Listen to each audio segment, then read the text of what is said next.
안녕하십니까? 예, 반갑습니다. 오늘은 75쪽 부동산의 속성, 이제 부동산학 총론 마무리할게요. 75쪽입니다.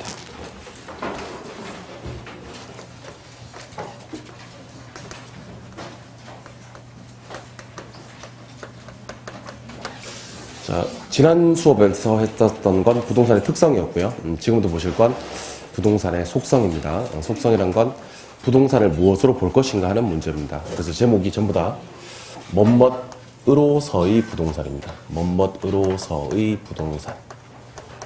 그리고 저 물결 표시 자리에다가 5개를 넣습니다. 순서는 관계없고요. 첫 번째는 이제 공간으로서의 부동산, 그리고 자연, 위치, 환경, 자산, 이렇게 해서 5가지가 있는데, 시험 관련해서는 1번만 중요합니다. 공간으로서의 부동산만 중요하고, 나머지 자연, 위치, 환경, 자산은 한번 들어봤던 기억만 있으면 됩니다. 한번 편하게 들어보세요. 그럼 밑에 거, 위에 거 위주로 공부를 할 거예요. 자, 부동산을 자연으로 바라보게 되면 부증성과 관계가 돼요. 자, 부동산을 자연으로 바라보게 되면 증가되지 않는다. 자, 그럼 증가되지 않는 물건은 열심히 개발하기보다는 잘 보호 또는 보존해야 되는 관점. 보존은 개인에게 맡기면 잘 안 되니까 정부가 나선다. 그러다 우리는 사회성, 공공성이라고 하기도 하고요. 공개념이라고 하기도 합니다. 공개념은 경우에 따라서는 규제를 하겠다. 이런 관점이에요. 위치. 위치에서는 이제 우리가 마샬이라는 사람이 있어요. 마샬은 위치를 강조하셨고요. 허드는 접근성을 강조했습니다. 이걸 뭐 틀리게 내진 않으니까 마샬이라는 사람은 위치를 강조했고 허드는 접근성을 강조했구나. 그게 중요한 게 아니고 위치와 접근성 이 두 가지를 보겠다는 얘기입니다. 근데 위치의 종류는 크게 절대적 위치와 상대적 위치가 있습니다. 절대적 위치와 상대적 위치가 있는데 지난주 했던 겁니다. 못 움직인다. 절대적 위치. 주변 환경이 변해서 변경이 가능하다. 상대적 위치라고 합니다. 무슨 말이냐? 자, 쓰레기 밀입장 옆에 아파트가 위치랍니다. 그럼 이 아파트는 나쁜 위치죠. 하지만 움직일 수가 없다. 부동성. 이걸 절대적 위치. 물리적 이동이 안 되는 거예요. 근데 쓰레기 매립장에 나가고 공원이 들어왔어요. 그럼 이제 공원 옆에 아파트 좋은 위치. 아까 나쁜 위치였다가 좋은 위치로 바뀐다. 주변 환경이 변하면 내 부동산의 위치도 변경이 가능하다. 이걸 상대적 위치라고 하고, 최근에는 내가 어디를 점하고 있느냐. 별로 안 중요합니다.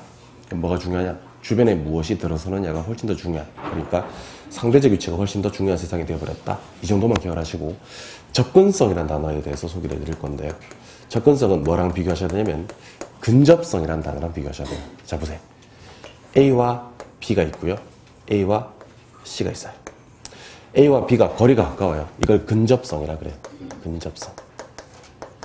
그럼 A와 B는 근접성이 좋고요. A와 C는 근접성이 안 좋아요. 근데 A와 B는 도심 한복판을 뚫어야 됩니다. 거리는 한 3km밖에 안 되는데 차량 경차도 엄청 심하고 신호등도 많고 그래요. 그래서 한 30분 걸리는 거예요. 근데 A와 C는 한 10km 정도 떨어져 있는데 순환도로고요. 아직 도로가 개통되지 얼마 되지 않아서 차량 정체도 거의 없습니다. 그래서 한 10분만 하면 A부터 C까지 갈 수 있어요. 그럼 A와 C는 접근성이 좋은 거예요. 그러면 결국 단순히 거리가 멀다 가깝다의 개념을 근접성이라고 한다면 시간이나 비용 개념이 모두 고려된 게 접근성입니다.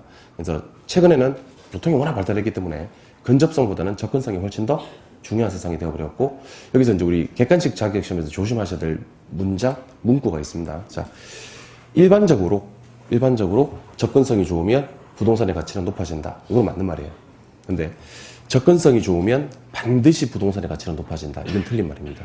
반드시가 아니란 말은 예외가 몇 가지 있다는 얘기인데 예외 2가지를 소개해 드리겠습니다. 먼저 첫 번째는 접근성이 좋았을 때 위험시설이나 혐오시설이다. 그러면 거긴 접근성이 좋으면 가치가 떨어지겠죠. 두 번째는 위험이나 혐오시설이 아니라 할지라도 접근성이 너무 지나치면 또 불리할 수 있습니다. 예를 들면 시장 안에 주택이 들어가 버렸다. 또는 전철역 바로 옆에 살고 있다. 그럼 이런 경우에는 소음공해 때문에 접근성이 너무 지나쳐서 불리한 경우예요. 세 번째는 접근성 자체를 별로 중시하지 않는 부동산들도 존재합니다. 사람이 찾는 빈도가 높지 않은 요양원이나 흡입력이 있다. 그리고 독점력이 있다라고 얘기를 하는데 주로 관광지가 그럽니다. 관광지는 접근성 따져요, 안 따져요? 안 따지죠. 무슨 말인지 몰래? 그럼 집에 가서 애들한테 이렇게 얘기를 하면 해보세요. 이번 주말에 놀러 갔다 오자. 이렇게 얘기를 합니다. 애들이 좋아할 거 아닙니까? 여행 가자. 그러면 엄청 좋아할 거 아닙니까? 그래서 어디 갈 거야? 라고 묻는 거예요. 그래서 뭐라고 얘기를 하냐면, 옆에 그 주말에 백운호수 갔다 오자. 이렇게 얘기를 해야죠. 그러면 애들이 뭐라고 하냐면, 두 분 다녀오시라고 얘기를 하는 거예요. 간만에 두 분 분위기 내세요. 네. 저희는 집에서 게임하겠습니다. 이렇게 얘기하죠. 그러니까 백운호수는 접근성이 안 돼. 좋은데, 관광지로서의 가치는 떨어질 수 있다는 겁니다. 그러니까, 제주도 가자 그러면 좋아해, 안 좋아해?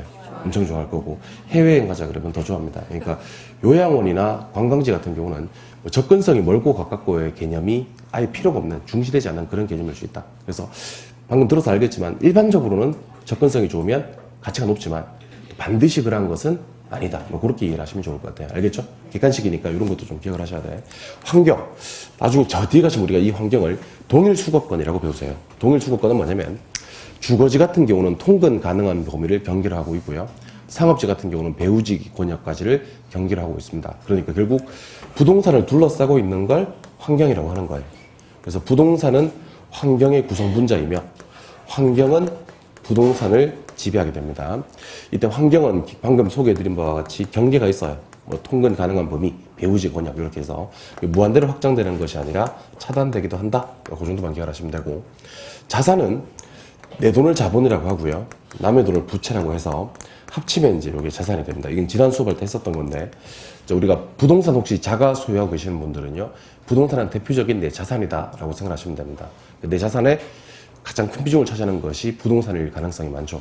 근데 이 부동산은 꼭 내 돈만으로 투자가 된 게 아니고 남의 돈을 끌어와서 자산이 되는 경우가 일반적이다. 이렇게만 보시면 됩니다. 근데 계속 강조하는 겁니다만은 자연, 위치, 환경, 자산은 한번 들어봤던 경험이 있으면 되고요.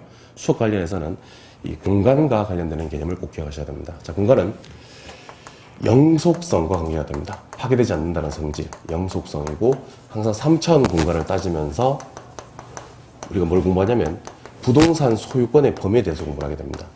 그럼 과연 부동산 소유권을 가진 자가 어디까지 소유권을 주장할 수 있고 인정이 되느냐에 대해서 얘기를 해볼 겁니다. 그럼 우리 부동산 소유권의 범위를 우리 민법에서는 어떻게 표현되고 있고 구체적으로 어떻게 소유권이 미치고 안 미치고 따져보자는 겁니다. 일단 7번. 우리가 보통 이제 부동산 소유권의 범위를 따질 때는요. 소유권의 범위를 따질 때는 내용적 범위로 분류하기도 하고 공간적 범위로 분류하기도 합니다. 하나는 내용적 범위고 또 하나는 공간적 범위예요. 소유권을 내용적 범위로 분류하게 되면요. 점유권이라는 게 있고 사용권이라는 게 있고 처분권이라는 게 있습니다. 점유, 사용, 처분권. 이 세 가지가 소유권의 내용적 범위에 따른 구분이고 공간적 범위에 따른 구분은 지표권, 그리고 공중권, 그리고 지약권 이렇게 구분을 하는데 조심하셔야 될 점은 그 소유권의 내용적 범위는 개론 시간에는 다루지 않습니다. 개론 시간에는 내용을 다루지는 않는다는 거예요. 왜냐하면 소유권에 관한 내용을 부동산학 개론에서 다루면 민법에서 할 게 없어지거든요. 우리 민법에 소유권 배웁니까? 네. 저 그때 점유권이라고 배우세요? 네. 그 다음에 사용, 수익 뭐 배웁니까? 네. 처분에 대해서 배웁니까? 예. 사용과 수익을 제한하는 물건을 뭐라 그래요? 그러니까 그 제한 물건을 뭐라고 하냐고? 용익 물건이라고 하지. 사용과 수익을 제한하는 물건이 뭡니까? 그런데 제한 물건 그러면 안 되지. 제가 지금 제한 물건 있는데 지금 사용과 수익을 제한하면 용익 물건이고 처분을 제한하면 담보 물건이고 이런 거 민법 시간에 배우시죠? 그러니까 뭐 점유하고 사용하고 처분하고 하는 것들은 민법 시간에 배우도록 하고 개론 시간에는 소유권으로 말할 수 있는데 이걸 묻는 게 아니고 소유권이 어디에 미치는데 그 공간에 대해서 얘기를 합니다. 알겠죠? 소유권은 지표에 미칩니까? 네. 공중에도 미치고 지하에도 미치고 개론 시간에는 이 지표권, 공주권, 지하권에 대해서 공부를 하는데 우리 민법 212조에서는 토지 소유권에 미치는 범위를 정당한 이익의 범위 내에서 토지의 상하에 미친다 이렇게 얘기를 해요. 토지의 상하에 미친다. 자, 밑에 정당한 이익의 범위와 상하에 대해서 얘기를 해봐야 되는데 정당한 이익의 범위는 사회 통념으로 결정합니다. 그래서 시대마다 다르고 나라마다 달라요. 근데 구체적으로 해석해 봅시다. 그럴 때는 법원의 판단에 의존을 합니다. 그래서 토지 소유권에 미치는 범위는요. 두 가지 단어가 꼭 나왔으면 좋겠어요.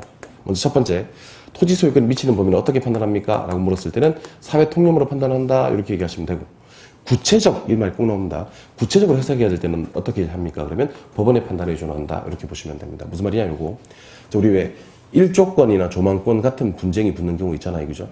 주로 이제 그 건물을 올리고 더 올리고 못 올리고 하는 과정에서 1조권 조망권 분쟁이 붙었을 때는 법원에서 판결을 받아야 됩니다. 받아서 더 짓지 마라, 더 지어라 이렇게 판결을 받습니다. 그러니까 토지 소유권은 이걸로 판단하다가 사회 통념으로 구체적으로 해석할 일이 있을 때는 법원에서 판결해 준다. 이렇게 3차원 공간은 아까 말씀드렸듯이 3차원 공간 그리고 입체 공간을 얘기하는 겁니다. 좀 이따 배우시면 아시겠지만 3차원 공간과 입체 공간은 조금 다른 개념이에요. 다른 개념인데 구분 없이 쓰기도 합니다. 제가 구체적으로 해석은 좀 해드릴게요. 일단 칩을 한번 보십니다. 일단 제가 지구 그림을 다시 한번 그려보도록 하겠습니다. 지금부터 지구 그림 그립니다. 자, 이렇게 보는 게 제일 좋아요. 여기 지구. 그럼 이 공간을 갖다 우리는 수평 공간이라고 합니다. 수평 공간. 수평 공간, 아래 공간을 지중 공간이라고 해도 되고 지하 공간이라고 해도 됩니다. 뭐 책에는 지중 공간이라고 되어 있는 부분도 있을 거고 제가 일부러 섞어서 써요. 지하 공간, 지중 공간 같은 말이고 그 위에 공간을 이제 공중 공간이라고 얘기를 합니다. 그리고 이 세 개 공간을 3차원 공간이라고 해요. 그리고 그 중에서 자 따라해보세요. 공중, 지하. 요 두 개를 입체 공간이라 그래요. 그래서 원래 3차원과 입체는 같은 말 다른 말. 원래는 다른 말이에요. 3차원 몇 개? 3개. 입체는 그 중에서 몇 개? 2개. 공중하고 지하고를 입체라고 합니다. 이해하셨어요? 근데 공중하고 지하가 입체라고 해버리면 당연히 그 가운데 거는 포함되지 않겠느냐 하는 측면에서 엄격히 구분하자면 3차원과 입체는 다른데 구분 없이 쓰기도 한다. 이렇게만 기억하시면 될 것 같아요.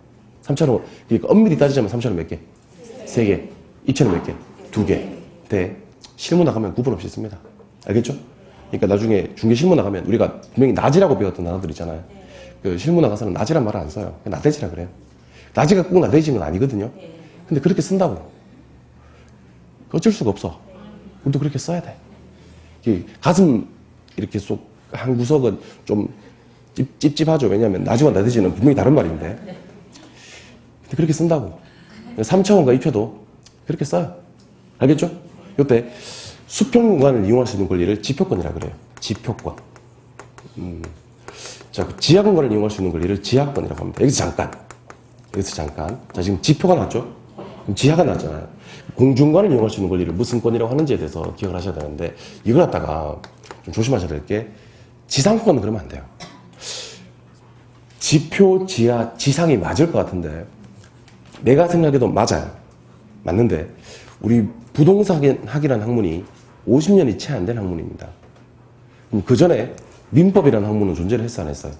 했죠. 민법에서 지상권이라는 단어를 미리 점해서 쓰고 있었단 말이에요. 근데 민법의 지상권 개념과 우리 지금 개론에서 얘기해야 될 권리가 조금 의미가 달라요. 그래서 민법에서 먼저 쓰고 있어서 쓰고 싶은데 못 쓰는 거예요. 그래서 지상권이라는 단어를 쓰면 안 되고 개론에서는 공중권이라고 합니다. 그래서 안 그래도 제가 마음이 아픈데 여러분들 괜히 저한테 개론 시간에 지상권에서 제 마음을 다 아프게 할 필요가 없잖아요. 그죠? 그러니까 지표 지하에 대응되는 개념은 개론에서는 무슨 권? 공중권 이렇게 얘기해 주세요. 부디 부탁인데 오늘 수업 시간 안에 다음 주부터는 내가 그래도 한 번씩 봐드릴게요. 근데 오늘 말은 지상권 하지 마세요. 마음도 아픈데. 지상권 하고 싶어 죽겠는데 민법에서 미리 뭐를 쓰고 있어서 지상권이라는 용어를 쓰고 있어서 쓰고 싶어도 쓰지 못하고 공중권이라고 해야 되는 겁니다. 아니 지표 지하에 대응되는 게 지상이 맞는데 지상권이라 하지 못하고 공중권이라고 해야 되는 제 마음을 아세요? 형을 형이라 부르지 못하고 아버지를 아버지라 부르지 못하는 호부형을 못하는 그 홍길동의 마음을 여러분들이 아시냐고요.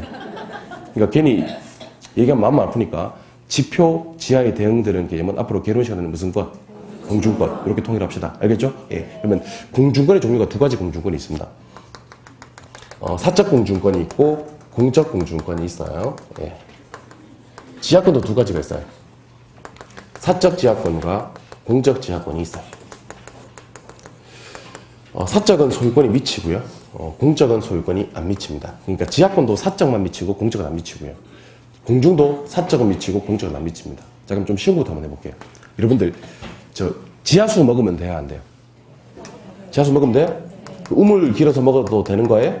예, 그럼 지하수는 소유권이 미친다고 보셔야 됩니다. 내 집 밑에 팠더니 지하수가 나더라. 여러분들 소유권 맞습니다. 소유권 인정됩니다. 알겠죠? 그럼 지하수는 먹어도 되고, 여러분들 좀 더 판넬 같다면 그럴 리는 없겠지만, 석유가 칼칼 쏟아지더라. 석유 먹으면 돼요, 안 돼요? 안 돼요. 석유 먹으면 어떻게 돼요? 위세척 해야지. 안 돼. 그렇게 암기하세요. 그러니까 이 암기할 때 이렇게 암기하세요. 지하수는 먹어도 되고 강물을 먹으면 안 된다. 강물 먹으면 어떻게 돼야 된다? 위세척해야 된다. 이렇게 암기하세요. 그러니까 우리나라 같은 경우는 미채굴 강물은 광업권의 객체가 된다 그래요. 무엇의 객체? 광업권. 근데 그 광업권을 누가 가져가냐면 정부가 가져갑니다. 우리나라는 미채굴 강물은 국유자산으로 보는 게 일반적이에요. 따라서 지하수는 소유권 인정이 되고 안 되고? 되고, 광물은 광업권의 객체가 되는데 그 광업권을 정부가 가져가니까 소유권이 인정되지 않는다. 위로 올라가 보겠습니다. 자, 우리 지난주에 건폐율 했던 거 기억나시죠? 건폐율은 대지 면적분의 건축 면적 곱하기 100 이렇게 해가지고 대지 면적이 100평인데 건축 면적이 50평이면 건폐율 50%다 이렇게 얘기를 했었어요. 맞죠? 근데 이렇게 옆으로 펴는 거 말고요. 위로 올리는 걸 용적률이라 그래요. 옆으로 펴는 게 건폐율이라면 위로 올리는 게 용적률. 용적률은 한마디로 표현하면 내 건물을 올릴 수 있는 권리예요. 그럼 당연히 소유권 인정되겠어 안 되겠어? 되겠지. 용적률은 소유권 인정이 됩니다. 근데 미국에 가보면요. 이 용적률을 꼭 내 토지에서만 행사하는 게 아니고요. 인근의 토지로 옮겨서 용적률을 행사하는 경우도 간혹 있기도 합니다. 그런 경우를 TDR이라 그래요. 좀 이따 배울 겁니다. 뭐요? TDR. 개발권 양도제도라고 해서 TDR이라고 합니다. 그럼 TDR은 뭐가 같은 개념으로? 용적률과 같은, 항상 용적률과 같은 개념으로 개발합니다. 이거 소유권 인정된다 안 된다? 된다. 그러니까 용적률이나 TDR은 당연히 내 건물을 올릴 수 있는 권리니까 소유권이 인정이 되고요. 그까지만 인정이 되느냐? 아닙니다. 조금 더 높게 인정이 되는데 그게 아까 제가 살짝 소개해드렸던 1조권이나 조망권입니다. 그럼 1조권에 방해가 되니까 집 짓지 마세요. 더 짓지 마세요. 조망권에 방해가 되니까 집 짓지 마세요. 이렇게 할 수 있어 없어? 있어. 그럼 얘는 소유권이 인정되는 권리로 이해를 하시는 사적 공주권의 내용인데 항공권, 내 집으로 비행기가 왔다 갔다 한다. 전파권, 내 집으로 전파가 왔다 갔다 한다. 이런 경우는 소유권 인정이 돼야 안 돼? 안 돼요. 항공권, 전파권은 소유권이 인정되지 않습니다.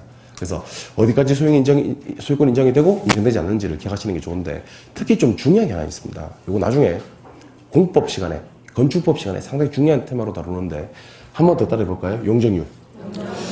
용적률을 산정할 때는요. 지하 공간을 산입하지 않습니다. 절대로. 그러니까 용적률은 지하 공간은 전혀 관계가 없는 거예요. 오직. 아시겠어요? 지하 공간은 전혀 관계가 없고 용적률은 오직 무슨 권? 지상권 하지 말라 그랬잖아요.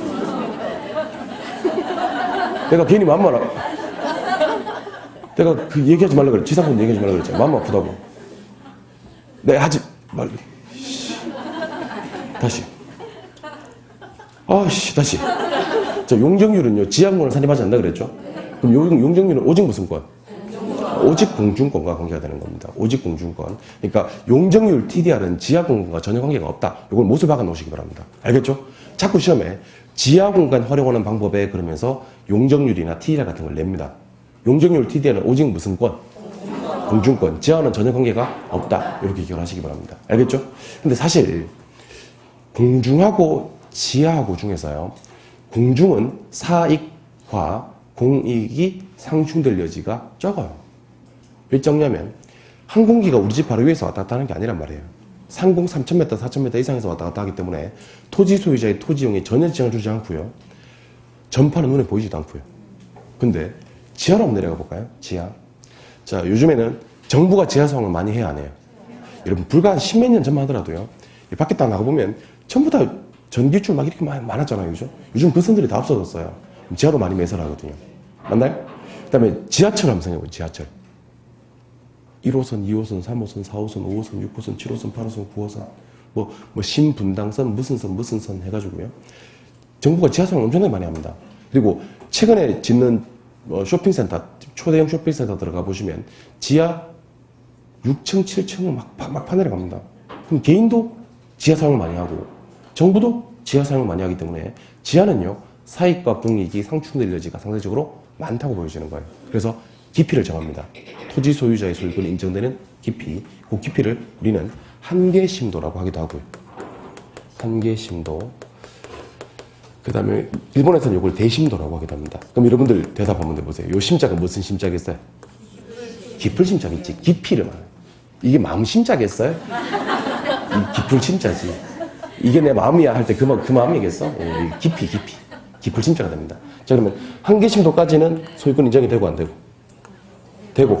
한계심도 아래는 소유권 인정되지 않습니다. 한계심도까지만 소유권 인정이 되고 아래는 인정되지 않습니다. 그러면 정부는요.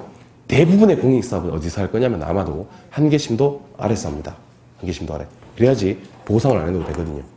근데 사업하다 보면 뭐 집안 약해서 뭐 안발이 나와서 돈 못 뚫는 경우 있잖아요. 그죠? 그래서 한계심도를 침범했다. 보상해야 됩니다. 그때. 아무리 공익사업이라도 한계심도 이내 지하 사용에 대해서는 이용 저율에 따라서 보상을 하도록 하고 있습니다. 자, 그러면 제가 여기까지 수업을 하고 나면 이런 질문을 하시는 분들이 계십니다. 아니, 선생님, 그러면 좋습니다. 지하권, 잘 들었습니다. 이해됐고요. 공중권 잘 들었습니다. 이해됐는데, 지표권은 왜 얘기 안 해주시는데요? 지표권에 대해서도 얘기를 해주셔야 되지 않습니까? 이런 질문 하시는 분이 계신데, 이거 여러분들 잘못된 질문입니다. 왜냐하면, 지난주에 제가 지표권은 다 했었어요. 여러분들이 기억을 못하고 있을 뿐입니다. 지표권은 제가 지난주에 완벽하게 소개를 해드렸습니다. 집에 가시는 길에 제가 상당히 좋아하는 노래 중에 하나인데 이문세라는 가수의 사랑이 지나가면이라는 노래가 있습니다. 이문세의 사랑이 지나가면 적어 놓으셨다가 가시는 길에 한 번씩 들어보시기 바랍니다. 명곡입니다. 명곡. 저는 뭐 이 가사를 들을 때마다 왠지 눈물도 나고 막 그래요. 노래의 취지는 어떠하냐면 나는 그 사람을 아는데 그 사람은 기억을 못한다. 뭐 그런 노래예요. 이렇게 그러니까 자꾸 목이 메어오고 눈물은 나고 막 이렇게 또 사랑은 지나가는구나. 뭐 하여튼 그런 취지의 노래입니다. 분명히 나는 아는데 그 사람은 기억을 못하고 그 사람이 알 때는 또 나는 기억을 못하고 뭐 그런 노래입니다. 나는 수업을 했는데 여러분들이 기억을 못하는 것뿐입니다. 들으시면서 아, 개론생 마음이 이 마음이구나 라고 다시 한번 느껴보시는 것도 좋을 것 같습니다. 지난주에 우리가 필지 했었습니까? 네. 필지가 뭐냐면 자 보세요. 혹시 22번지 토지 소유자의 소유권은요. 이 지표권은 얘기할 필요가 없는 게 소유권이 어디부터 어디까지 미치는지 얘기할 필요가 없는 게 필지로 구획이 되어 있습니다. 그럼 22번째 토지 소유자의 권리는 여기서부터 여기까지 미치는 거예요. 이거는 측량의 문제지. 소유권이 어디 미치는지는 필지로 다 구획이 되어 있단 말이에요. 그러니까 어디부터 어디까지 미치는지 얘기할 필요가 없고. 그럼 거기 위해서 정착물이 나올 수도 있잖아. 정착물은요. 무조건 소유권이 미칩니다. 왜냐하면 대부분 무슨 정착물이니까? 종속 정착물이니까. 종속은 토지로부터 떠나서 살 수가 없는 독립성이 없는 거잖아요. 당연히 토지 소유권만 가지고 있으면 소유권이 미쳐요. 안 미치는 게 딱 4개 있는데 그게 바로 독립이라 그랬잖아요. 맞아요? 요거 했었습니다. 첫 번째 건물. 소유권 안 미칠 수 있습니다. 명인 방법을 갖춘 미분리 과실, 명인 방법 갖추거나 등기된 수목, 타인 토지에 경작된 농작물. 요 4개 말고는 싹 다 뭐 종속. 그럼 종속은 소유권 미치고 안 미치고? 미치고. 독립 몇 개만? 4개만 소유권 안 미칠 수 있다. 이렇게 하는 겁니다. 이해하셨어요? 자, 그럼 요거는 것들은 지금 그림 그리고 필기하시고 하는 분도 계신데 물론 그렇게 공부하는 방법도 있습니다. 필기를 하시고 하는 방법도 있는데 요거는요. 지금 딱 듣고 8개월 뒤에 시험장 갈 때까지 한 번도 안 볼 수 있게끔 지금 깔끔하게 정리합시다. 장담컨대 지금 딱 정리해 놓으면 시험장 갈 때까지 한 번도 안 봐도 이거 맞출 수 있습니다. 일단 저 보세요. 저 보세요. 제가 물었을 때 소유권이 미친다 생각되시면 O 하시고요. 소유권이 안 미친다 생각되시면 X 하세요. 알겠죠? 그리고 이건 지금 끝냅시다. 부디 이 정도는 지금 끝냅시다. 알겠죠? 다시는 안 볼 각오로. 물론 다시는 안 보지는 않겠지만 다시는 안 볼 각오로 지금 끝냅시다. 소유권 미치면 뭐? O. 안 미치면 X. 출발합니다. 지하수. O. 좋아요. 광물. X. 좋아요. 한계심도 아래.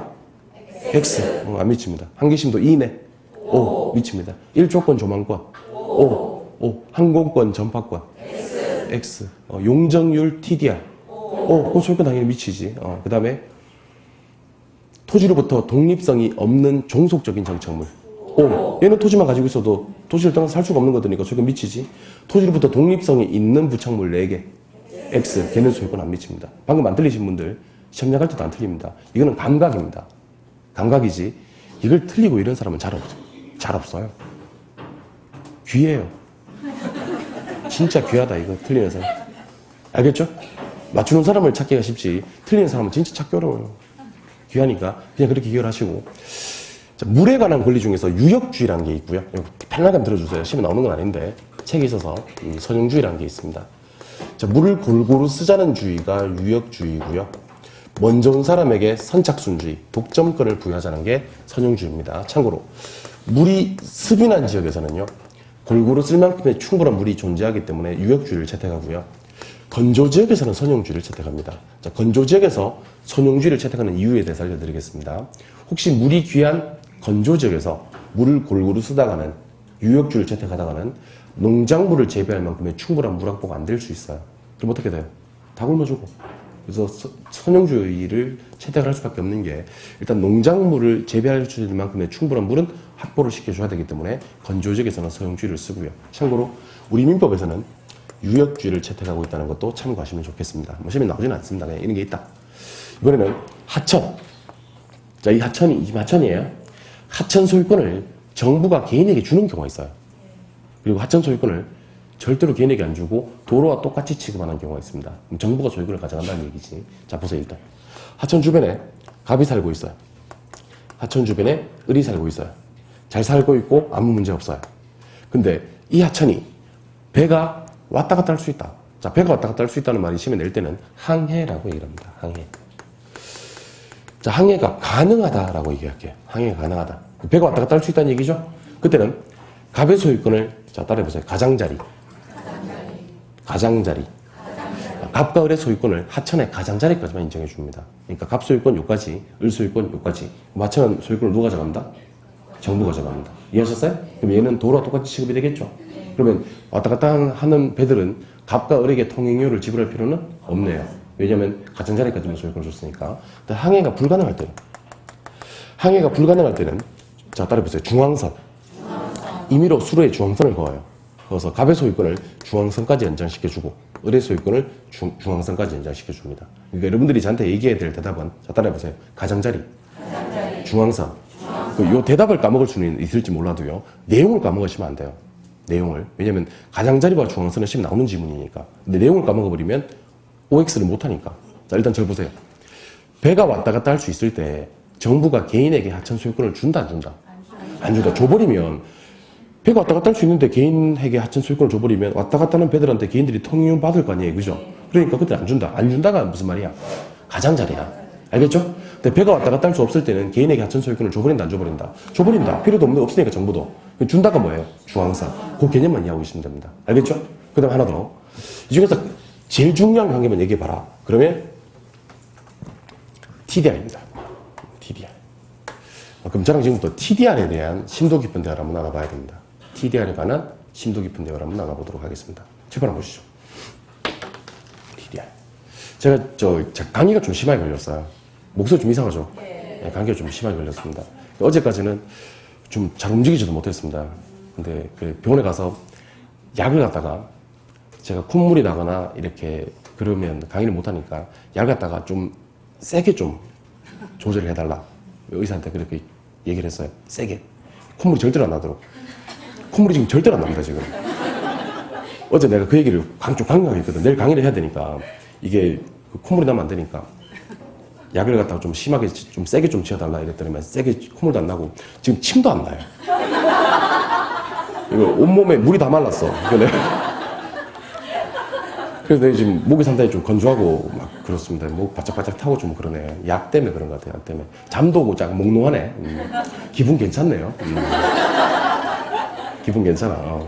그러니까 좀 목소리 좀 이렇게 목소리가 약간 이상하더라도 오늘은 이해를 좀 해주시기 바랍니다. 목 상태가 좀 안 좋은데 오늘. 원래 한절기마다 제가 보시는 것과는 달리 제가 몸이 좀 약한 편이에요. 몸이 약해. 원래 이런 사람 몸이 약해요. 이런 사람 이렇게 좀 이렇게 건강해 보이는 사람은 오히려 몸은 약합니다. 마음도 약하고. 마음도 약하고. 몸이 약하다 보니까 환절기마다 제가 감기를 하거든요. 양해 부탁드립니다. 앞으로 건강관리 좀 잘하도록 할게요. 자, 그럼 TDR 한번 보도록 하겠습니다. TDR. TDR은 이제 우리말로는 굳이 얘기를 하면 개발권 양도제도라 그래요. 개발권 양도제도. 자, 개발권 양도제도 그러기도 하고요. 개발권 이전제도 그러기도 합니다. 자, 근데 방금 제가 소개해드린 바와 같이 TDR은 개발권 양도제도, 개발권 이전제도에서 좋은 우리말이 있는데 이걸 굳이 영어로 TDR이라고 하는 이유가 있습니다. 이유는 이 제도가 현재 우리나라에서 실시되는 정책이 아니기 때문입니다. 이 제도는 미국의 일부 지역에서 실시되는 제도로 현재 우리나라에 실시되는 정책이 아니다. 이걸 강조하기 위해서 제가 자꾸 영어로 TDR이라고 하는 겁니다. 실제로 이 내용만 우리 시험에 4번 나왔습니다. TDR 현재 우리나라에 널리 시행되고 있다. 우리나라에서 지금 현재 시행되고 있는 제도다. O입니까? X입니까? X고 심지어 단답형으로 5개의 정책을 주면서 현재 우리나라에 실시되고 있는 정책은 뭔가? 답은 뭐? TDR. 근데 그때 영어로 나온 게 얘밖에 없었어요. 다 우리말. 얘만 영어. 그러니까 영어로 기억을 하시는 게 더 좋습니다. TDR. 그러니까 개발권 양도제도를 시험에 낼 때는 꼭 TDR이라는 단어를 같이 줍니다. TDR. 자, 그러면 미국에 실시되고 있는 제도이기 때문에 미국으로 한번 가봅시다. 자, 미국 가면 우리나라처럼 소유권 안에 사용권도 있고요. 수익권도 있고요. 처분권도 있습니다. 그래서 혹시 이제 민법쌤이 잘 묻진 않겠지만 여러분들한테 소유권이 뭐 할 수 있는 거예요? 그렇게 얘기를 하면 타인의 방해를 받지 않고 물건을 배타적으로 사용, 수익, 처분할 수 있는 권리요. 이렇게 얘기를 하시면 됩니다. 소유권은 타인의 방해를 받지 않고 배타적으로 물건을 사용, 수익, 처분할 수 있는 권리를 말합니다. 미국 소유권도 우리 소유권처럼 사용, 수익, 처분권이 있습니다. 근데 미국에 가면 여기다가 일단 첫 번째는 환경권이라는 걸 넣어줘요. 환경권은 깨끗한 환경에서 살 권리 정도가 됩니다. 두 번째는 개발권이라는 것도 넣어줘요. 그럼 소유권 안에 뭐가 있냐면 개발권도 있습니다. 미국에는. 우리나라는 요 개념이 없는데 미국에 가면 소유권 안에 개발권이라는 개념이 있어요. 개발권을 영어로 뭐라고 하냐면 DR이라고 합니다. DR이요. D가 디벨롭먼트입니다. 뭐라고요? 디벨롭먼트가 개발이잖아요. 그 다음에 R이 뭐냐면 right라고 얘기를 합니다. right가 뭐냐면 권리예요. 여러분들 right 알죠? 그래서 디벨롭먼트 right가 개발권이 됩니다. right가 뜻이 세 가지 있습니다. right가 그렇죠. 옳다라는 뜻이 있어요. 일단 옳다. 그러다가 아니고 옳다. right라고 얘기를 합니다. 두 번째는 오른쪽이라는 뜻도 있습니다. left, right 할 때 그 right죠. 세 번째는 권리라는 뜻이 있습니다. right, 권리. 그러니까 development right라고 얘기를 하면 DR, 개발권이 되는 거죠. 자, 그럼 실판 보시죠. 미국입니다. 자, 미국의 특정 지역에 A가 토지를 가지고 있습니다. 아니, 쌤, 갑이 가지고 있지 않고 왜 A가 가지고 있느냐? 미국이니까 제가 A라고 하는 겁니다. 알겠죠? 이 A는 앨리스입니다, 앨리스. 근데 요 지역에 지가가 높은 지역이에요. 요 말 꼭 좀 기억하세요. 그럼 앨리스는 개발을 많이 하고 싶겠어요? 안 하고 싶겠어요? 많이 하고 싶겠죠. 땅값이 높은 지역에 개발을 하면 임대료도 그만큼 비쌀 테니까 고층 건물을 짓고 싶은데 정부가 5층까지만 지어라 라고 얘기를 한 거예요. 그럼 규제를 약하게 한 거예요? 심하게 한 거예요? 심하게. 화살 표시가 지금 개발이 되긴 되죠? 네. 되긴 되는데 화살 표시가 둘 다 위로입니다. 그럼 시험 지문에 TDR 제도가 실시되기 위한 전제 조건을 물었을 때는요. 무슨 지역에서는? 개발 지역에서는 무조건 화살 표시가 위로. 땅값도 뭐하고? 비싸고 규제도 심했다. 화살 표시 위로. 그러니까 처음에는 5층까지밖에 못 짓게 한 거예요. 앨리스한테. 그럼 앨리스는 추가적인 개발을 원해 안 원해? 원해. 한편. 일로 오세요. 한편. 요 지역에는 B가 토지를 가지고 있습니다. 왜냐하면 미국이니까요. 브라이언이라고 할게요. 알겠죠? 브라이언이 이 땅에 소유권을 가지고 있나요? 근데 이 땅에서 이제 소유권을 가지고 있으면 그 안에 뭐가 있으니? 개발권이 있으니 개발을 하게 만들어야 되잖아요. 근데 이 땅에서 뭐가 발견됐냐면 공용 화석이 발견된 거예요. 공용 화석이. 시조새가 이렇게 누워 있는 거예요. 시조새 알지? 시조새. 걔가 이렇게 누워 있는 거예요. 그리고 조금 더 파봤더니 옆에 막 암모나이트, 응? 암모나이트 몰라요? 삼엽충, 막 이런 게 발견되는 거지. 그래서 내가 보니까 여기는 보존을 해서 저 공룡시대 종룡시대 그 주라기 시대입니까? 하여튼 그 시대에 를 보존해야 될 필요가 있을 것 같아요. 그 전부 이제 보존지역 딱 묶어버리는 겁니다. 아, 그러면 브라이언은 이 지역에 뭘 가지고 있는데? 소유권을 가지고 있는데 지금 개발권 행사를 해요, 못해요? 못하죠. 그러니까 브라이언이 정부한테 뭐라고 얘기를 하면 형평성 문제를 제기하는 겁니다. 형평성 문제를. 아니, 왜 쟤는 개발할 수 있고 왜 나는 개발을 못하게 하느냐? 이건 형평성에 맞지 않다. 이렇게 얘기를 하는 겁니다. 물론 이 모든 그 문제 제기를 영어로 하죠. 영어로. 왜냐면 미국이니까. 우리 미국이라는 걸 강조하기 위해서 영어로 좀 해드릴게요. Why not? Why not? Alice can build a building, but I cannot build a building. Not same. 뭐 이 정도는 해야지. 근데 미국 애들이 참 머리가 좋은 게 좋다. 그럼 이렇게 한번 해보자는 겁니다. 자, 보세요. 브라이언, 너 소유권은 여기 가지고 있어라. 대신 내가 이 지역을 보존지역으로 지정하는 이유는 너도 알지 않느냐. 대신 원래 소유권 안에 있었던 개발권을 이 소유권으로부터 분리시켜줄게. 분리시켜서 여기서는 개발권 행사 못하지만 개발이 가능한 다른 지역으로 양도시켜줄게. 이전시켜줄게 하는 겁니다. 여기서 이제 우리가 기억하셔야 될 게 두 가지인데요. 첫 번째는 TDR 제도는 보존지역에서 생겼던 토지 소유자들의 불만을 개발지역에 소유권 부여하는 정책입니까? 아닙니다. 소유권은 본래 자기 지역에 가지고 있습니다. 소유권 부여가 아니고 개발이 가능한 지역에 개발권을 부여하는 겁니다. 제목이 개발권? 양도잖아요. 자, 팔아먹고 양도하고 보상받는 건가요? 임대차하고 임대를 먹는 건가요? 양도하고 보상받는 거예요. 임대차 제도가? 아니에요. 그러면 얘한테 이렇게 얘기하는 겁니다. 야, 앨리스야, 너 10층까지 짓게 해줄까? 이렇게 얘기하는 겁니다. 앨리스 원래 몇 층까지밖에 못 져요, 지금? 5층까지밖에 못 짓잖아요. 10층까지 짓게 해줄까? 하는 순간 앨리스가 뭐라 그래요? Of course. Absolutely. 라고 얘기하는 아닌가? 맞는데. 좋다. 그러면 지켜주려니까 이거는 브라이언한테 보상해주고 사오라는 얘기예요. 보상해주고 사오라.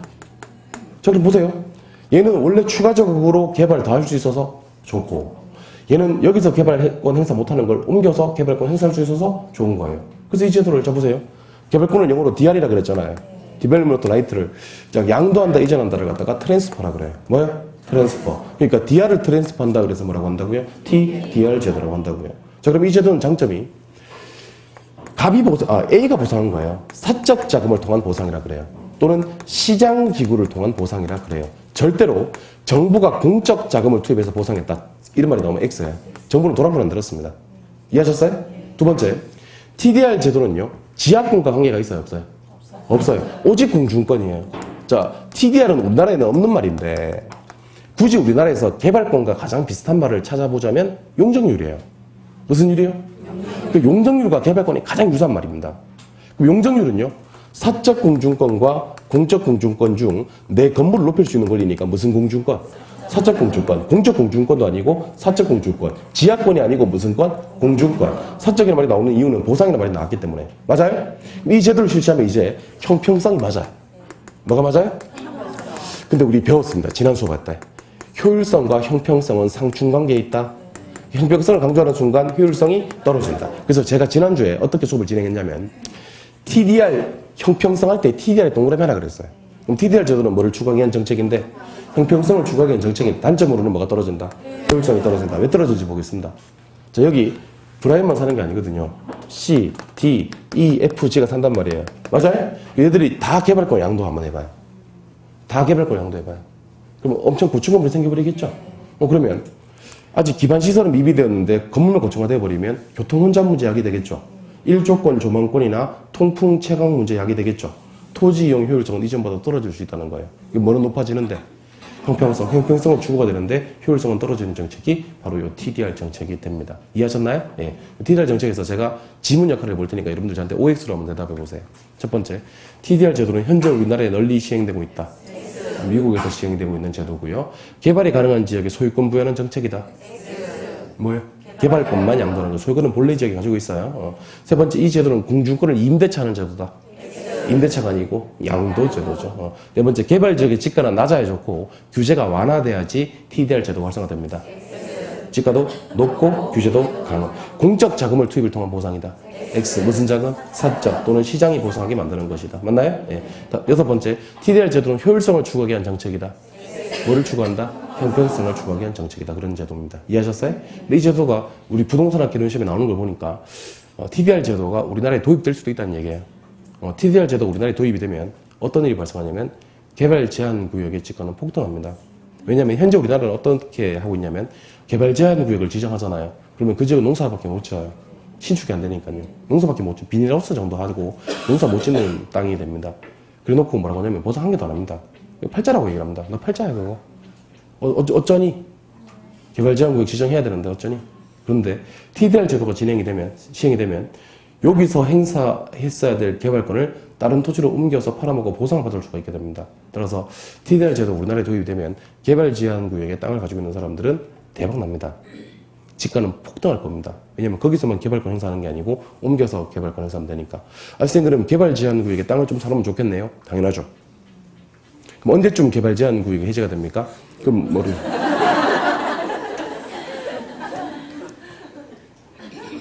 모르지. 그럼 내 생에서는 안 될 수도 있겠네. 나중에 여러분들 손자나 증손자나 그 밑에 손자들은 고마워할 수 있을 거예요. 알겠죠? 제사 지내줄 가능성이 높습니다.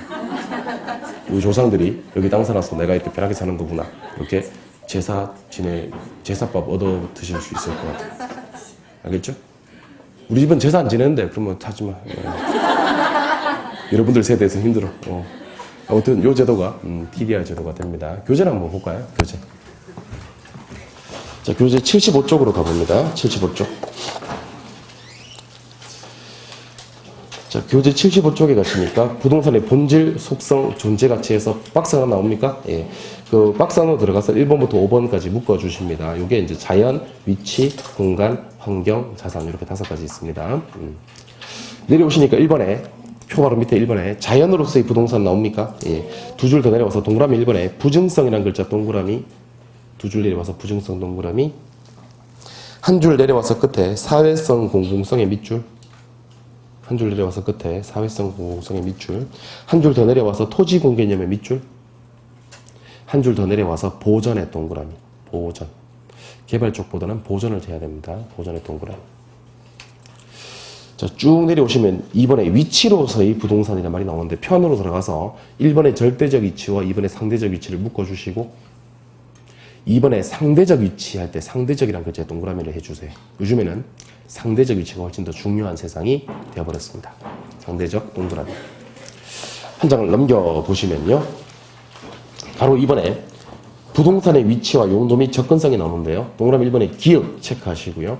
기역은 이제 마샬은 위치를 강조했고 허드는 접근성을 강조했다. 그 표현입니다. 그리고 디귿에다가도 체크를 합니다. 디귿. 디귿은 뭐냐면 일반적으로는 접근성이 좋으면 가치는 높지만 반드시 그런 것은 아니다. 그 말은 예외가 있다는 얘기죠. 밑으로 내려와서 동그라미 2번에 기역, 니은, 디귿을 묶어줍니다. 2번에 기역, 니은, 디귿을 묶으시고 앞에다가 예외라고 했습니다. 예외. 요거는 접근성이 좋아도 가치가 떨어지는 경우를 얘기하는 겁니다. 예외 쓰고 오른쪽 페이지로 가셔서 동그라미 미음에다가 체크를 한번 더 하세요. 미음. 자, 접근성 자체를 중시하지 않는 부동산들도 존재를 한다 그랬습니다. 흡입력이 있거나 독점력이 있는 관광자원이나 아니면 사람이 찾는 빈도가 높지 않은 요양원 같은 경우는 처음부터 접근성을 별로 따지지 않는다 그랬죠. 예. 내려오시면 3번 공간으로서의 부동산 나옵니까? 예. 가로 1번에 부동산의 공간 개념 밑에 동그라미 1번과 2번을 묶어주시고 동그라미 1번을 제가 읽어볼게요. 동그라미 1번에 수평 공간이라는 말이 나옵니다. 수평의 동그라미 그 옆에 공중의 동그라미 그 옆에 지중의 동그라미 그리고 지중 동그라미 했죠 방금. 네. 그 앞에 공중이란 말이 있죠. 네. 지중 공중 사이에다가 지중 공중 사이에다가 입체 공간이라고 한번 써보세요. 입체 공간. 그러니까 원래는 3차원 공간과 입체 공간은 다른 말이에요. 3차원은 3개. 뭐예요? 수평, 공중, 지중. 그 중에서 입체는 누구와 누구만? 공중과 지중만 입체 공간인데 구분 없이 쓰기도 한다 그랬습니다. 기억나시죠? 네. 한장 넘겨보시면 딱 가운데 보충학습이 나올 겁니다. 자, 보충학습 1번, 2번 묶어주시고 소유권의 범위라고 해서 공간적 범위라는 표현이 있고 내용적 범위라는 표현이 있습니까? 예. 공간적 범위 할 때 공간적의 동그라미 그 밑줄을 한 번만 더 그어주세요. 지표권, 공중권, 지하권. 내용적 범위로 분류하면 점유 사용 처분권이 있는데 이거는 개론 시간에 안 다룬다 그랬어요. 공간적 범위가 중요하고 밑에 동그라미 1번에 의, 기역, 니은, 디귿 3개를 묶어주시고 제 밑에 보시니까 표가 나올 거예요. 표 찾으셨나요? 그 표에다가 별표 한 개 딱 때려줍니다. 별표 한 개. 왼쪽에 보니까 소유권이 미치는 범위가 있고 오른쪽에 소유권이 미치지 않는 범위가 있는데 소유권 미치는 범위 1번을 제가 읽어드릴게요. 토지의 독립성이 없는 부착물에서 종속 정착물이 있습니까? 종속의 동그라미. 그 옆에 토지의 독립성이 있는 부착물에서 독립 정착물이 있습니까? 독립에도 동그라미. 독립의 동그라미 하셨으면 그 옆에 숫자 4를 딱 써주시도록 합니다. 독립적인 정착물 몇 개? 4개. 요것만 소유권에 안 미칠 수 있고요. 나머지는 다 종속적인 거라서 소유권 미친다. 그 외에는 그 1조권, 조망권, 용적률 TDR은 되고 항공권, 접하권 안 되고 지하수 되고 방문 안 되고 한계심도 이내는 되고 아래는 안 되고 아까 했던 그대로입니다. 알겠죠? 이렇게 한 번만 더 보면 이거 심리할 때까지 안 틀려요. 진짜. 한 장 넘기십니다. 넘기시면 핵심 정리. 핵심 정리 제일 위에 있습니까? 자, 물에 관한 권리에서 1번, 2번 묶어주시고 유역주의, 선용주의 이거 한번 읽어보세요. 1번, 2번 유역주의, 선용주의 한번 읽어보시고 이번에 물 및 토지에 대한 소유자의 권리에서 동그라미 1번, 2번 한 번 더 묶어주시고 요거 한 번 더 대답해봐요. 자, 배가 왔다 갔다 할 수 있을 때는 항해가 가능하죠. 그때는 개인에게 하천 소유권을 준다 안 준다? 안 준다가 무슨 말이에요? 가장자리예요. 이해하셨어요? 근데 배가 왔다 갔다 할 수 없을 때는 정부가 관리하기 골치 아프니까 개인에게 줘버립니다. 소유권 준다가 뭐예요? 중앙선까지입니다. 이해하셨어요? 정부가 이 하천이 필요하냐 필요 없냐 하는 기준을 배가 왔다 갔다 할 수 있느냐 없느냐로 구분한다. 이 정도만 기억하시는 거예요. 됐나요? 예. 내려오시면 보충학습 나옵니다. 한계심도 대심도 한계심도 대심도 나옵니까? 예. 거기 3번 4번을 묶어주세요. 자, 파란색만 읽어보겠습니다. 3번 한계심도 어디서는 이내에서는 소유권 인정되잖아, 여기는. 그럼 보상해야 됩니다. 근데 4번에 한계심도 안에는 소유권 인정 안 되잖아, 여기는. 보상할 필요가 없다. 뭐 그런 표현이고요. 오른쪽 페이지 제일 밑에. 오른쪽 페이지 제일 밑에 가시니까 가로 3번에 개발권 양도제도 TDR 나옵니까? 별 하나 때려야죠, 여기. 별 하나 때리고. 첫 번째 줄에 밑줄 합니다. 미국에서 널리 활용. 미국에서 널리 활용. 현재 우리나라에 실시되고 있는 정책은 아니라 그랬습니다. 한 장 넘겨보십니다. 한 장 넘기셔서 동그라미 3번에 내용 및 특징 나옵니까? 내용 및 특징인데 디귿으로 한번 가보겠습니다. 디귿. 자, 디귿 가셨나요? 읽어볼게요. TDR 제도는 소유, 보존지역 소유권부터 개발권만 뭐해서? 분리의 동그라미 하세요. 분리의 동그라미 하시고 그 옆에 뭐만 양도한다? 개발권만 양도하는 거. 소유권 양도하는 게 아니에요. 그리고 그 줄 끝에 보시니까 사적 공중권이란 말이 나옵니까? 예, 동그라미 하세요. 일단 사적 공중권에 동그라미 하시고 난 다음에 대답하세요. 지하권 나오면 돼, 안 돼? 안 돼. 오직 무슨 권이고? 공중권이고. 공중권 중에서 이게 가장 비슷한 말이 용적률이라고 했으니까 소유권 미쳐 안 미쳐? 미쳐. 미치니까 보상하는 거예요. 그래서 무슨 공중권? 사적 공중권. 한 줄 내려서 계속 밑줄 하세요. 공중권의 임대차는 아니다. 공중권의 임대차는 아니다. 양도하는 거지 임대차는 거 아닙니다. 예. 리을에 보니까 뭐를 통해서 보상한다? 시장기구를 통해서 보상한다는 말이 있죠. 그래서 그 옆에 중간부터 밑줄을 긋습니다. 정부의 직접 보상이 아니므로 정부의 재정적 부담이 거의 수반되지 않는다. 밑줄 하세요. 재정적 부담 거의 수반되지 않습니다. 예. 동그라미 미음에 보시니까 무슨 지역이 나와요? 개발지역이라는 단어 앞에다가 화살표시 위로 해볼까요? 이거 아까 했는데 개발지역에서는 화살표시가 무조건 뭐? 위로. 그 옆에 가볼까요? 무슨 직가? 고의 동그라미.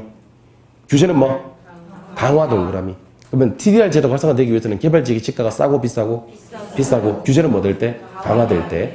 비읍과 시옷을 한번 묶어보십니다. 비읍과 시옷. 자, 비읍에 보니까 뭐라고 돼 있냐면 형평성 추구라고 돼 있나요? 거기다 쓰세요. 장점. 장점. 시옷에 보시니까 효율성 저해라고 있습니까? 거기다 쓰세요. 단점. 단점. 그러면 개발권 양도제도는 뭐를 추구하기 위한 정책인데? 형평성을 추구하기 위한 정책인데 뭐는 저해된다? 효율성은 저해된다. 형광펜 한번 꺼내보세요. 형광펜. 자, 형광펜 꺼내서 중요 단어들 형광펜 처리 좀 해보겠습니다. 교재 페이지 77쪽으로 갑니다. 교재 페이지 77쪽 가시니까 하단부에 가로 1번 부동산의 공간 개념이란 제목 찾았습니까? 네. 부동산의 공간 개념 옆에 3차원 공간 보이나요? 네. 코 형광펜 하세요. 3차원 공간.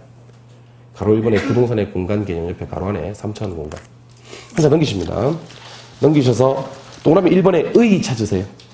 거기 니은 세 번째 줄. 니은 세 번째 줄. 사회적 통념. 그 줄 끝에 법원의 판단. 그럼 대답해 보세요. 토지 소유권에 미치는 범위는 뭐로 판단하다가? 사회적 통념으로 판단하다가 구체적으로 해석해야 될 때가 있을 때는 누가? 법원의 판단에 정한다. 제 밑에 표가 나옵니까? 표에서 시험에 나왔던 거 두 개만 형광펜 해드릴게요. 먼저 소유권이 미치는 범위 쪽 왼쪽에서는요. 두 번째 있는 용적률 TDR 두 개. 시험에 나왔었어요. 용적률 TDR. 오른쪽에 소유권이 미치지 않는 범위 있습니까? 거기는 세 번째 줄에 미채굴 광물. 그 정도만 형광펜 하시면 됩니다. 한 장 넘길까요? 예. 넘기셔서 오른쪽 페이지 제일 밑에 오른쪽 페이지 제일 밑에 보시니까 가로 3번에 개발권 양도제도 나옵니까? 네. 제목 옆에 TDR이라는 세 글자. TDR. 영어로 기억하는 게 더 좋아요. TDR. 한 장 넘겨서 네 번째 줄 끝에 제일 위에서 네 번째 줄 끝에 형광펜을 쭉 밉니다. 우리나라에서는 구체적으로 시행하고 있지 않다. 이 말이 정말 중요한 말입니다. 우리나라에서는 구체적으로 시행하고 있지 않다. 형광펜 했습니까? 예. 쭉 내려오시다 보면 디귿 첫 번째 줄 끝에 개발권만 양도 보입니까? 코 형광펜 하세요. 개발권만 양도. 디귿 첫 번째 줄 끝에 개발권만 양도. 자, 디귿 첫 번째 줄 끝에 개발권만 양도 하셨으면 시험에 어떻게 나왔는지 알려드릴게요. 보전지역에서 토지 소유자들 입을 손실을 개발이 가능한 지역에 소유권을 양도하는 정책이다. OX. 여기 소유권 양도한 게 아니고 소유권은 본래 자기 지역에 가지고 있고 뭐만? 개발권만 양도한 겁니다. 아시겠어요? 예. 내려오셔서 리을의 시장기구를 통해 그럼 TDR 제도는 정부가 공적 자금을 투입을 통해서 보상하는 겁니까? 시장기구를 통해서 보상하는 겁니까? 그게 또 핵심이라는 거예요. 알겠죠? 그리고 비읍에 가서 형평성 추구. 요것만 현관편에 넣으면 돼요. 형평성이 추구되면 자연스럽게 뭐는 떨어지니까, 효율성은 떨어지니까. 괜히 복잡하게 두 개 암기하지 마시고, TDR 제도는 뭘 추구하기 위한 정책인지 암기하면 돼. 뭘 추구하기 위한 정책이야? 형평성을 추구하기 위한 정책이야. 그럼 뭐가 떨어져? 효율성은 떨어져. 그러니까 효율성은 나중에 공부하도록 하고요. TDR 제도는 형평성을 추구하기 위한 정책이다. TDR 제도는 형평성을 추구하기 위한 정책이다. 그럼 TDR에서 제일 중요한 거 알려드릴게요. 첫 번째, 보면 책 보면서 TDR 제도는 현재 우리나라에 시행되고 있는 제도가 아니다. 개발 가능한 지역에 소유권 주는 거다. 개발권만 주는 거다. 개발권만 양도하는 거다. TDR 제도는 누가 보상한다? 시장 기구를 통해서 보상하는 거다. 맞아요? TDR 제도는 뭘 추구하기 위한 정책이다. 형평성을 추구하기 위한 정책이다. 이렇게 현관펜에 넣으면요. 지금은 이 현관펜의 위력을 모르겠지만 집에 가서 복습하다 보면 야, 이 현관펜 안 치면 큰일 나겠네라는 생각이 드는 거예요. 알겠죠? 지금은 이 현관펜의 위력을 잘 모를 겁니다. 왜냐면 치라니까 쳤으니까. 현관펜 왜 쳤어요? 라고 물어보면 뭐라 그래요? 네가 치라고 그랬지. 네가 치라고 그래서 내가 쳤지. 하는데 집에 가서 복습을 하다 보면 아, 왜 이걸 현관펜 치라 했는지 알 수 있게 됩니다.